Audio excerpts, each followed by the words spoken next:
नमस्कार मित्रांनो, कलाकार कट्टामध्ये तुमचं पुन्हा एकदा स्वागत आहे। बिग बॉस मराठीच्या विजयानंतर सूरज चव्हाणची लोकप्रियता प्रचंड वाढली आहे।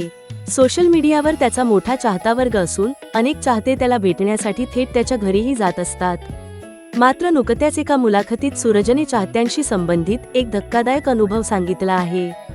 सूरजच्या म्हणण्यानुसार काही चाहते त्याला भेटण्यासाठी आले होते, मात्र त्यावेळी ते नशेत असल्याचं त्याच्या लक्षात आलं।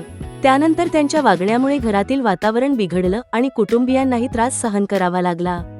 या घटनेबद्दल बोलताना सूरज म्हणाला की तो आपल्या चाहत्यांचा खूप आदर करतो। चाहत्यांमुळेच आज तो या स्थानापर्यंत पोहोचला आहे याची त्याला पूर्ण जाणीव आहे। मात्र चाहत्यांनीही काही मर्यादा पाळल्या पाहिजेत आणि कोणालाही त्रास होणार नाही याची काळजी घेतली पाहिजे। सूरजने पुढे सांगितलं की तो प्रत्येक चाहत्याला मनापासून प्रेम देतो, मात्र काही वेळा अतिउत्साहामुळे किंवा चुकीच्या वागण्यामुळे अवघड परिस्थिती निर्माण होते।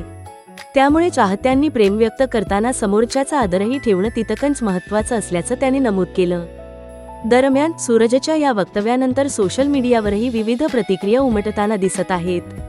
अनेकांनी सूरजच्या भूमिकेला पाठिंबा दिला असून कलाकारांच्या खासगी आयुष्याचा आदर करण्याची गरज असल्याचं मत व्यक्त केलं आहे। मित्रांनो, या संपूर्ण प्रकाराबद्दल तुमचं मत काय आहे? सूरज चव्हाणचं म्हणणं तुम्हाला योग्य वाटतं का? कमेंटमध्ये नक्की सांगा। अशाच मराठी मनोरंजन विश्वातील ताज्या अपडेट्ससाठी कलाकार कट्टाला सबस्क्राईब करायला विसरू नका।